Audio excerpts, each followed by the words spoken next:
ಈ ನೆನಪುಗಳೇ ಹಾಗೆ, ಸ್ವಲ್ಪ ನಗು, ಹೆಚ್ಚು ಕಣ್ಣೀರು ತರಿಸಿ ಹೋಗುವಂಥವು. ಎಲ್ಲರಿಗೂ ಹೀಗೆ ಆಗುವುದೋ ಇಲ್ಲವೋ ಅರಿಯೆ, ಆದರೆ ನನ್ನ ಅನುಭವಕ್ಕೆ ಬಂದಿದ್ದನ್ನು ಹೇಳಿದೆ. ನನಗವನ ನೆನಪು ಬಂದಾಗಲೆಲ್ಲ ನಗು ಕಣ್ಣೀರಿನ ಜೊತೆ ಬದುಕೋ ಶಕ್ತಿಯನ್ನು ಕೊಟ್ಟು ಹೋಗುತ್ತೆ. ಒಂದೊಮ್ಮೆ ಬದುಕೋ ಆಸೆಯನ್ನೇ ಬಿಟ್ಟವಳು ನಾನು, ಆದರೂ ಬದುಕಿದ್ದೀನಿ ಅಂದರೆ ಅವರ ಶ್ರೇಯನ್ನು ಅವನಿಗೆ ಕೊಡಬೇಕು. ಅಮ್ಮ, ಮೋಹಿತ್ ಅಂಕಲ್ ಬಂದಿದ್ದಾರೆ, ಬಾ ಬೇಗ. ಪ್ರಥಮ್ ಹೊರಗಿನಿಂದಲೇ ಕರೆದಾಗ ವಾಸ್ತವಕ್ಕಿಳಿದು ಒಲೆ ಹಾರಿಸಿ ಹೊರಬಂದೆ. 5 ವರ್ಷದ ಪ್ರಥಮ್ ಮೋಹಿತ್ನ ಮಡಿಲೇರಿ ಕುಳಿತಿದ್ದ. ಮೋಹಿತ್ ಎಂದಿನಂತೆ ಬೆಳದಿಂಗಳ ನಗು ಬೀರಿ, ಹೇಗಿದೆಯಾ ಸನ್ನು, ಊರಲ್ಲೆಲ್ಲೂ ಹೇಗಿದ್ದಾರೆ ಕೇಳಿದ. ಐ ಆಮ್ ಫೈನ್, ಎಲ್ಲರೂ ಚೆನ್ನಾಗಿದ್ದಾರೆ ಎಂದಷ್ಟೇ ನುಡಿದೆ. ಪ್ರಥಮ್, ತಗೋ ಹೊರಗಡೆ ಆಡ್ತಾ ಇರು ಎಂದ ಮೋಹಿತ್ ಪ್ರಥಮ್ನ ಕೈಗೆ ತನ್ನ ಮೊಬೈಲ್ ಇಟ್ಟು ಹೊರಗೆ ಕಳುಹಿಸಿದ. ನಿಲ್ಲು, ಕಾಫಿ ತರ್ತೇನೆ ಎಂದವನ ದೃಷ್ಟಿ ತಪ್ಪಿಸಿ ಒಳಬಂದು ಕಾಫಿ ಬೆರೆಸುವ ಕಾರ್ಯಕ್ಕಿಳಿದೆ. ಸನ್ನು ಹಿಂದೆ ಬಂದ ಮೋಹಿತ್ ಕರೆದ. ಬಿಸಿಯಾದ ಕಾಫಿಯನ್ನು ಕಪ್ಪಿಗಿಳಿಸಿ ಅವನ ಕೈಗಿಟ್ಟು ಹೊರಬಂದು ಕುಳಿತೆ. ಸನ್ನು, ಎಷ್ಟು ದಿನ ಅಂತ ಈ ರೀತಿ ಮಾತಾಡದೆ ಮುಂದೂಡ್ತೀಯಾ? ಊರಲ್ಲಿ ಹೇಳಿದ್ಯಾ? ಏನಂದ್ರು? ಮೋಹಿತ್, ನೀನಂದಷ್ಟು ಸುಲಭ ಅಲ್ಲ ಇದು. ಮನೇಲಿ ಹೇಳೋ ಮೊದಲು ನಾನು ತಯಾರಾಗಬೇಕು. ನಾನು ಮೌನ ಮುರಿದೆ. ಅಂದರೆ ನಾನು ಜೀವನ ಪರ್ಯಂತ ಕಾಯೋಕು ರೆಡಿ ಅಂತ ಅವತ್ತೇ ಹೇಳಿದ್ನಲ್ಲ. ಬೇಕಷ್ಟು ಸಮಯ ತಗೋ. ಆದರೆ ನಮ್ಮ ಮಧ್ಯೆ ಈ ಮುಜುಗರದ ಗೋಡೆ ಯಾಕೋ ಕಿರಿಕಿರಿ ಅನ್ನಿಸ್ತಿದೆ. ಮೊದಲಿನಂತೆ ಸಾಮಾನ್ಯವಾಗಿ ಮಾತಾಡು. 1 ತಿಂಗಳಿಂದ ಉಸಿರು ಕಟ್ಟಿದ ಹಾಗಿದೆ ನನಗೆ. ಮೋಹಿತ್ ಎಂದಾಗ ನನ್ನೊಳಗೆ ಶಾಂತವಾಗಿಸಲು ಯತ್ನಿಸುತ್ತಿದ್ದ ಸಮುದ್ರದಲ್ಲಿ ಇನ್ಮೇಲೆ ಬರತ ಉಂಟಾಗಿತ್ತು. ಮೌನವಾದೆ. ಸನ್ನು, ಹೇಳು, ನಾನವತ್ತು ಹೇಳಿದ್ದು ಸರಿ ಅನಿಸಲಿಲ್ಲ ಅಂದರೆ ಅದನ್ನು ಮರೆತು ಬಿಡು. ಆದರೆ ಮುಂಚಿನ ತರಹ ಮಾತಾಡು, ಅಷ್ಟು ಸಾಕು ಎಂದ. ಅವನನ್ನೇ ದಿಟ್ಟಿಸಿದೆ. ನಾ ಸೋಲುತ್ತಿದ್ದೇನೆಯೇ? ಇಲ್ಲ, ಹಾಗಾಗಬಾರದು ಅಂದುಕೊಂಡರೂ ಆ ಕಣ್ಣುಗಳಲ್ಲಿನ ನಿಷ್ಕಲ್ಮಶ ಭಾವವನ್ನು ಅಲ್ಲಗೆಳೆಯಲಾಗದೆ ತೊಳಲಾಡಿದೆ.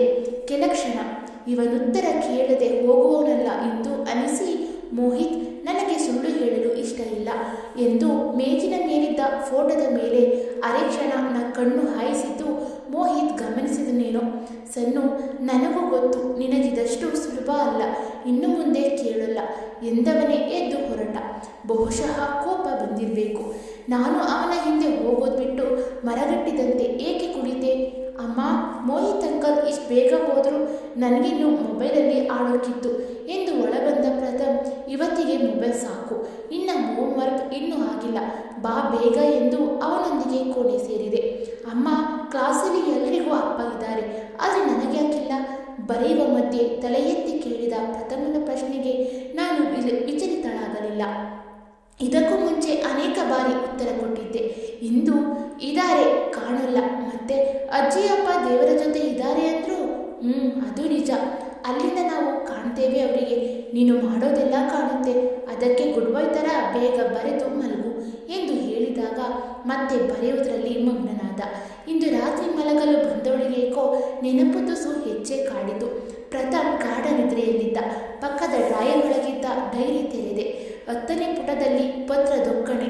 ಲೆಕ್ಕವಿಲ್ಲದಷ್ಟು ಬಾರಿ ಓದಿದರೂ ಇಂದು ಮೊಗದಲ್ಲಿ ನಗು ತಂತು. ಪಾಪುವಿನಮ್ಮ, ಹೀಗೆ ಕರೆದೆ ಅಂತ ಬೇಜಾರು ಮಾಡ್ಕೋಬೇಡ. ಕಾರಣ ಇದೇನಿದು?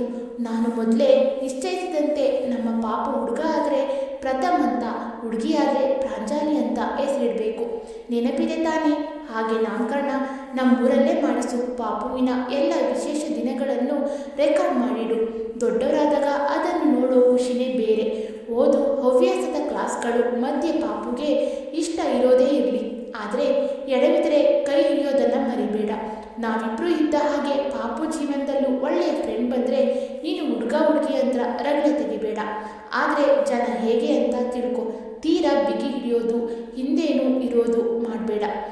ಸ್ಪೇಸ್ ಕೊಡು. ಇವಿಷ್ಟು ಪಾಪು ವಿಷಯ. ಇನ್ನು ನಿನ್ನ ಬಗ್ಗೆ ಅಂದರೆ ನನ್ನ ನಿಧು ಬಗ್ಗೆ ನಾನು ಕೊನೆವರೆಗೂ ಜೊತೆಯಲ್ಲಿ ಇರಬೇಕಂತಿದ್ದೆ. ಆದರೆ ಆಗೋಲ್ಲ, ನನ್ನ ಕೈಲಿಲ್ಲ. ದುಡ್ಡಿನ ವ್ಯವಹಾರ, ಬ್ಯಾಂಕ್ ಡೀಟೇಲ್ಸ್ ಎಲ್ಲ ಈ ಡೈರಿಗಿದೆ. ನಿನಗೂ ಗೊತ್ತು ಜೊತೆ ಏನೇನು ಹೇಗೆ ಮಾಡಬೇಕು ಎಲ್ಲ ನಿನಗೆ ಅರ್ಥ ಆಗೋ ಹಾಗೆ ಬರೆದಿದ್ದೇನೆ. ಸೊ ಡೋಂಟ್ ವರಿ, ಯಾರೂ ಮೋಸ ಮಾಡೋಕ್ಕಾಗಲ್ಲ. ನಾನಿಲ್ಲ ಅಂತ ನಾ ಓದೆ ಅಂತ ಕೆಲವು ದಿನ ನನ್ನ ನೆನೆದು ಕಣ್ಣೀರಿಡು. ಅಳದೆ ಇರೋಕ್ಕಾಗಲ್ಲ ಅನ್ನೋದು ಚೆನ್ನಾಗಿ ಗೊತ್ತು ನಿದು. ಆದರೆ ನನ್ನ ಹಿಂದೆ ಬರೋ ಯೋಚನೆ ಮಾತ್ರ ಮಾಡಬೇಡ. ನೀನೀಗ ಸನ್ನಿಧಿ ರಂಜನ್ ಮಾತ್ರ ಅಲ್ಲ, ಪಾಪುವಿನಮ್ಮ. ನಮ್ಮ ಪಾಪು ಇನ್ನೂ ಜಗತ್ತು ನೋಡಿಲ್ಲ. ಅದಕ್ಕೆ ಅದಕ್ಕೋಸ್ಕರವಾದರೂ ನೀ ಗಟ್ಟಿಯಾಗಲೇಬೇಕು, ಬದುಕಿ ತೋರಿಸಲೇಬೇಕು. ಯಾರು ಸಹಾಯಕ್ಕೆ ನಿಲ್ತಾರೋ ಸಹಾಯ ತಗೋ. ನಾವಿರೋದು ಸಮಾಜದಲ್ಲಿ, ಸಹಾಯ ಪಡೆಯೋದ್ರಲ್ಲಿ ತಪ್ಪಿಲ್ಲ. ದುರುಪಯೋಗ ಪಡಿಸ್ಕೊಳ್ಳುವ ಜನರಿಂದ ಹೇಗೆ ದೂರ ಇರಬೇಕು ಅನ್ನೋದು ನಿನಗೆ ಚೆನ್ನಾಗಿ ಗೊತ್ತು. ನಿನ್ನ ಸಂಗೀತದ ಶಾಲೆಯನ್ನು ಇನ್ನೂ ವಿಸ್ತರಿಸು. ಯಾವುದಕ್ಕೂ ಹೆದರಬೇಡ. ಆಡಿಕೊಳ್ಳೋರಿಂದಂತೂ ಹೆದರೋ ಅವಶ್ಯಕತೆಯೇ ಇಲ್ಲ. ಅಂಥವರ ಜೀವನದಲ್ಲೇ ಸಾಕಷ್ಟು ತೊಂದರೆಗಳಿರ್ತವೆ. ಸರಿಪಡಿಸಲಾಗದೆ ಹೀಗೆಲ್ಲ ಆಡ್ತಾರೆ ಅಷ್ಟೇ. Live your life as you wish. ಆಮೇಲೆ ಇನ್ನೊಂದು ವಿಷಯನಿದು, ನೀವು ಒಪ್ಪಲ್ಲ. ನಿಮಗೀಗ ಹೇಳಿದ್ರೆ ವಿಪರೀತ ಕೋಪನೂ ಬರುತ್ತೆ. ಆದರೆ ದಯವಿಟ್ಟು ಇದ್ರ ಬಗ್ಗೆ ಯೋಚಿಸು. ನಿನ್ನ ಕೈ ಹಿಡಿಯೋಕೆ ಯಾರಾದರೂ ಯೋಗ್ಯನು ಬಂದರೆ ನಿನಗೂ ನಮ್ಮ ಪಾಪಗೂ ಅವನು ಒಪ್ಪಿಗೆ ಆದರೆ ಮದುವೆಯಾಗು. ನಿಜವಾಗ್ಲೂ ಹೇಳ್ತಿದ್ದೀನಿ, 2ನೇ ಮದುವೆ ಆಗು ನಿದು. ಇಫ್ ಯು ಲೈಕ್ ಇಟ್ ಅಷ್ಟೇ, ಒತ್ತಾಯಕ್ಕಲ್ಲ. ನನಗೂ ಈ ವಿಷಯ ನಿನ್ನೆದುರು ಹೇಳೋದು ಕಷ್ಟವೇ ಆಗೋಲ್ಲ. ಅದಕ್ಕೆ ಈ ಪತ್ರ. ನಿನ್ನಿಂದ ಪಾಪುವಿನಿಂದ ದೂರ, ತುಂಬ ದೂರ ಹೋಗ್ತಿರೋದಕ್ಕೆ ತಡೆಯಲಾಗದ ದುಃಖವಾಗ್ತಿದೆ Nidu. I miss you, I love you Nidu. ನನ್ನ ನೆನಪು ಮಾಡ್ಕೊ. ನೆಂದಾಗಲೆಲ್ಲ ಒಂದು ಹನಿ ಜೊತೆ ಹೆಚ್ಚು ನಗು, ತುಂಬ ಶಕ್ತಿ ಸಿಗಲಿ ಅಂತ ಬಯಸ್ತಾ ಬಾ ಹೇಳಿದ್ದೇನೆ. Take care Nidu. ನಿನ್ನ ರಂಜನ್. ಕಣ್ಣಂಚು ಒದ್ದೆಯಾದರೂ ನಾನು ರಂಜನ್ ಜೊತೆಗೆ ಹೋಗಬೇಕಿತ್ತು. ಈಗ ಅನಿಸೋಲ್ಲ. ಮೊದಲ ಬಾರಿ ಈ ಪತ್ರ ಓದಿದಾಗ ಬಿಕ್ಕಿ ಬಿಕ್ಕಿ ಹತ್ತಿದ್ದೆ. ರಂಜನ್ ನನ್ನ ಬಂದ. ಬೇರೆ ಮದುವೆಯ ಆದಾಗಿರಲಿಲ್ಲ. 1ನೇ ತರಗತಿಯಿಂದ ಕಾಲೇಜಿನವರೆಗೂ ಜೊತೆಯಲ್ಲೇ ಓದಿದವರು. ರಂಜನ್ ಮದುವೆ ಗೋಣ ಅಂದಾಗ ಹಿಂದೆ ಮುಂದೆ ಯೋಚಿಸುವ ಗೋಜಿಗೆ ಹೋಗಿರಲಿಲ್ಲ. ಮನೆಯವರಿಂದಲೂ ವಿರೋಧವಿರಲಿಲ್ಲ. ಹಾಗಾಗಿ ಯಾವುದೇ ತೊಂದರೆ ಅನುಭವಿಸದೆ ಮದುವೆಯ ಮುಗಿದಿತ್ತು. ಆಗ 2 ವರ್ಷಕ್ಕೆ ನನ್ನೊಳಗೆ ಪಾಪುವಿನ ಆಗಮನವಾಗಿತ್ತು. ಪ್ರಥಮ ಹುಟ್ಟಲು ಕೆಲವು ತಿಂಗಳ ಮುಂಚೆಯೇ ರಂಜನ್ ಆರೋಗ್ಯ ಕೆಡಲು ಆರಂಭವಾದದ್ದು. ಸುಧಾರಿಸಲೇ ಇಲ್ಲ. ನಾನು ಹೆರಿಗೆಗೆ ಹೋಗುವಾಗ ರಂಜನ್ ಅದೇ ಆಸ್ಪತ್ರೆಯ ಇಂಟೆನ್ಸಿವ್ ಕೇರ್ನಲ್ಲಿದ್ದ. ಮಗುವಿನ ಮುಖ ನೋಡುವ ಸಮಯಕ್ಕೆ ಕೋಮಾಗೆ ಜಾರಿದ್ದ. ಪಾಪುವಿನ ಮುಖವನ್ನು ನೋಡದೆ ಹೋದ ದುಃಖ ನನ್ನನ್ನು ಕಲಕಿಬಿಟ್ಟಿತ್ತು. ಮಗುವಿನ ಆಗಮನವಾಗಿ 1 ತಿಂಗಳಲ್ಲಿ ರಂಜನ್ ನಮ್ಮನ್ನು ಬಿಟ್ಟು ಹೋಗಿದ್ದ. ಕೋಮಾದಿಂದ ಏಳುವನೇನೋ ಎಂಬ ಸಣ್ಣ ಆಶಾದೀಪವು ಹಾರಿ ಹೋಗಿತ್ತು. ದುಃಖ ತಡೆಯಲಾರದ ನಾನು ಹಲವಾರು ಬಾರಿ ಆತ್ಮಹತ್ಯೆಗೆ ಪ್ರಯತ್ನಿಸಿದೆ. ಮನೆಯವರೆಲ್ಲ ಸೇರಿ ಹೇಗೋ ಉಳಿಸಿದ್ದರು. ಈ ಡೈರಿ ಕೈಗೆ ಸಿಕ್ಕಾಗಲೇ ನಾ ಸುಧಾರಿಸಿಕೊಂಡದ್ದು. ನಾ ಪಾಪುವಿನಮ್ಮ ಎಂದು ನನ್ನ ತಲೆಯಲ್ಲಿ ಅಷ್ಟೊತ್ತಿತ್ತು. ನಾ ಬದುಕಲೇಬೇಕೆಂಬ ದೃಢ ನಿಶ್ಚಯ ಮಾಡಿದ್ದು ಈ ಪತ್ರದಲ್ಲಿರುವ ಕೊನೆಯ ವಿಷಯ. ಅಂದರೆ ಮರುಮದುವೆಯ ಬಗ್ಗೆ ಕಳೆದ ವರ್ಷದವರೆಗೂ ನಾ ಯೋಚಿಸಿಯೇ ಇರಲಿಲ್ಲ. ಆದರೆ ಈಗ ಮೋಹಿತ್ ಭದ್ರಕೋಟೆಯೊಳಗೆ ಪ್ರವೇಶಿಸಿದ್ದ. ಮೋಹಿತ್ ಪರಿಚಯವಾಗಿದ್ದು ಅವನ ತಂಗಿ ಮೃಣಾಲಿನಿ ಮುಖಾಂತರ. ಮೃಣಾಲಿನಿ ನನ್ನ ಸಂಗೀತ ಶಾಲೆಗೆ ಸೇರಿದ್ದು ಕಳೆದ ವರ್ಷ. ಮೋಹಿತ್ ತಂಗಿಯನ್ನು ಬಿಡಲು ಕರೆದುಕೊಂಡು ಹೋಗಲು ಬರುತ್ತಿದ್ದಾಗ ಆದ ಪರಿಚಯ. ನಾನು ವ್ಯವಹರಿಸುತ್ತಿದ್ದ ಬ್ಯಾಂಕ್ಗೆ ಅವನು ಮ್ಯಾನೇಜರ್ ಆಗಿ ವರ್ಗವಾದಾಗ ಸ್ನೇಹಕ್ಕೆ ತಿರುಗಿತ್ತು. ಪಕ್ಕದ ಬೀದಿಯಲ್ಲೇ ಮನೆಯಾದ್ದರಿಂದ ಮೃಣಾಲಿನಿಯು ಅವಳಮ್ಮನು ನನ್ನನ್ನು ಪ್ರಥಮ್ನನ್ನು ತುಂಬ ಹಚ್ಚಿಕೊಂಡರು. ಈಗಲೂ ವಾರದಲ್ಲಿ 3 ಬಾರಿ ಇಲ್ಲಿ ಬಾರದೇ ಇರೋಲ್ಲ. ಅಮ್ಮ ಮಗಳು ನಿಧಾನವಾಗಿ ಅವನೆಡೆಗೆ ವಾಲುತ್ತಿದ್ದೇನೇನೋ ಎಂದು ಭಯಪಡುತ್ತಿರುವಾಗಲೇ ಮೋಹಿತ್ ಮದುವೆಯಾಗೋಣ ಎಂದು ಪ್ರಸ್ತಾಪವಿಟ್ಟಿದ್ದ. ನಾನು ಉತ್ತರಿಸುವ ಬದಲು ಅವನನ್ನು ಅವಾಯ್ಡ್ ಮಾಡತೊಡಗಿದ್ದೆ. ಬಹುಶಃ ನಮ್ಮಿಬ್ಬರ ಮಧ್ಯೆ ಮುಜುಗರದ ಗೋಡೆ ನಿರ್ಮಾಣವಾಗುತ್ತಿತ್ತು. ಪ್ರಥಮ್ನೊಂದಿಗೆ ಊರಿಗೆ ರಜೆಗೆ ಹೊರಟಾಗ ಮತ್ತೆ ನೆನಪಿಸಿದ್ದ ಮೋಹಿತ್. ಮನೆಯಲ್ಲಿ ಇದರ ಬಗ್ಗೆ ಮಾತಾಡು, ಹಿರಿಯರ ಆಶೀರ್ವಾದ ಮುಖ್ಯ ಎಂದು. ಆದರೆ ಅವನಿಗೇನು ಗೊತ್ತು, ಊರಲ್ಲಿ ಅತ್ತೆ ಮಾವ ಅಪ್ಪ ಎಲ್ಲರೂ ಮರುಮದುವೆಗೆ ಈಗಾಗಲೇ ಒತ್ತಾಯಿಸಿ ಸೋತಿದ್ದಾರೆಂದು. ಹಾಗಾಗಿ ಏನು ಹೇಳದೆ ಹಿಂದಿರುಗಿದ್ದೆ. ಇಂದು ಮೋಹಿತ್ನ ಕೋಪಕ್ಕೆ ಕಾರಣನಾದೆ. ಈಗೇನು ಮಾಡಲಿ? ರಂಜನ್ನ ಸ್ಥಾನವನ್ನು ಮೋಹಿತ್ಗೆ ಕೊಡೋದು ಅಂತ ಯೋಚಿಸಿದರೆ ಅಪರಾಧಿ ಭಾವ ಕಾಡಿದೆ.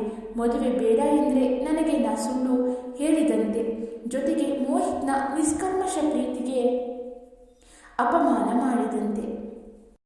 ಈ ದ್ವಂದ್ವ 1 ತಿಂಗಳಿಂದ ನನ್ನ ನಿದ್ರೆಗೆಡಿಸಿದೆ. ಯೋಚಿಸುತ್ತಾ ಮಧ್ಯರಾತ್ರಿ ದಾಟಿದ್ದು ನೋಡಿ ಮಲಗುವ ಯತ್ನಕ್ಕಿಳಿದೆ.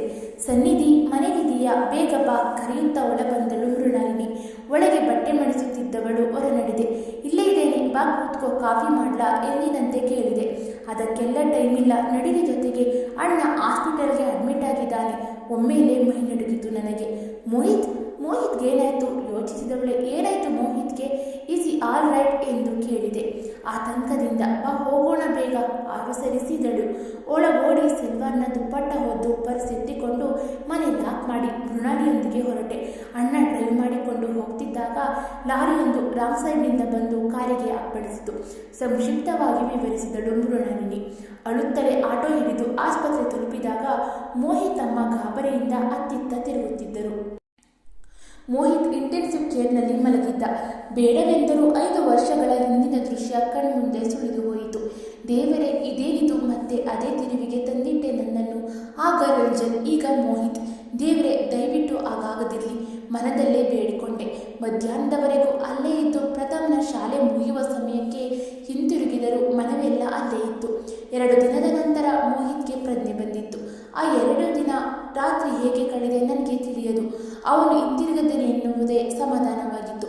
ಕೆಲವು ಮೂಳೆ ಫ್ರ್ಯಾಕ್ಚರ್ ಆದ್ರಿಂದ 1 ತಿಂಗಳು ಆಸ್ಪತ್ರೆಯಲ್ಲಿದ್ದು ನಂತರ ಮನೆಗೆ ಹಿಂತಿರುಗಿದ್ದ.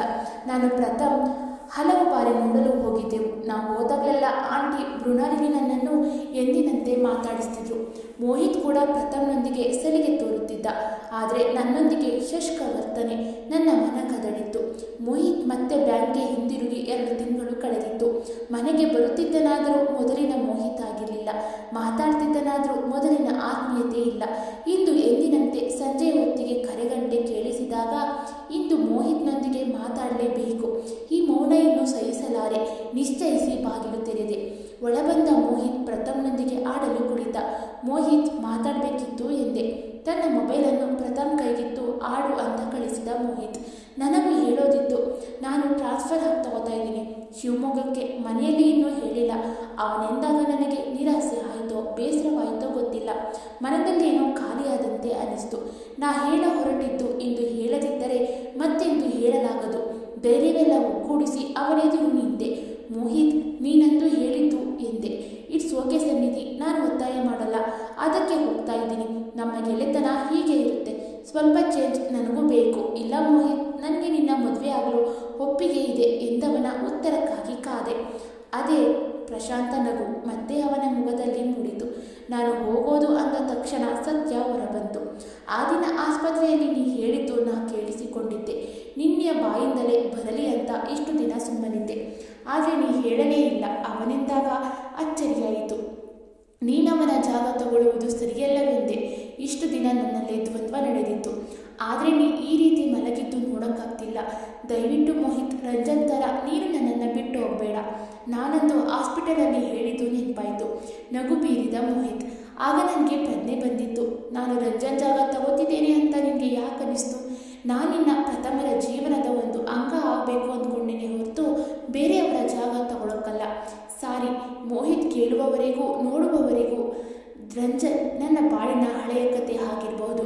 ಆದರೆ ನನಗೆ ಕೊನೆಯವರೆಗೂ ಹಸಿರಾಗಿರೋ ಬದುಕನ್ನು ಸಾರ್ಥಕಗೊಳಿಸುವ ಶಕ್ತಿ ನೀನು. ನನ್ನ ಬದುಕಿನ ಅವಿಭಾಜ್ಯ ಅಂಗ. ಹಾಗಾಗಿ ನಿನ್ನನ್ನು ನನ್ನ ಜಗತ್ತೊಳಗೆ ಸೇರಿಸಲು ಬೇಡವೋ ಎಂಬ ಅನುಮಾನದಲ್ಲಿದ್ದೆ. ನಾಳೆ ನೀನು ರಂಜನ್ ಹೆಸರು ತೆಗೆಯಬೇಡ ಅಂದರೆ ಅದು ನನ್ನಿಂದ ಸಾಧ್ಯವಿಲ್ಲ. ನನ್ನ ಮನವನ್ನು ಸಂಪೂರ್ಣ ತೆರೆದಿಟ್ಟೆ. ಐನೋ ಸನ್ನು, ರಂಜನ್ ನಿನ್ನ ಬೆಸ್ಟ್ ಫ್ರೆಂಡ್. ಅವನನ್ನು ಮರೆತುಬಿಡು ಅಂತ ಹೇಳೋದ್ರಲ್ಲಿ ಅರ್ಥ ಇಲ್ಲ. ನಿನ್ನ ಸದಾ ಹಸಿರಾಗಿರೋ ಹಳೆಯ ಕತೆ ಹಿನ್ನುಡಿ ನಮ್ಮ ಹೊಸ ಕತೆಗೆ ಮುನ್ನುಡಿಯಾಗಲಿ ಅನ್ನೋದಷ್ಟೇ ನನ್ನ ಆಸೆ. ಮೋಹಿತ್ ಎಂದಾಗ ನಾನವನ ಕೈ ಹಿಡಿದು ಮನಪೂರ್ವಕವಾಗಿ ನಕ್ಕೆ. ಸ್ನೇಹಿತರೆ, ಐ ಹೋಪ್ ನಿಮಗೆ ಈ ಕತೆ ಇಷ್ಟ ಆಯಿತು ಅಂತ ಅಂದ್ಕೊತೀನಿ. ಈ ಕತೆ ಇಷ್ಟವಾಗಿದ್ದಲ್ಲಿ ದಯವಿಟ್ಟು ಒಂದು ಲೈಕ್ ಮಾಡಿ, ಶೇರ್ ಮಾಡಿ, ಕಮೆಂಟ್ ಮಾಡಿ.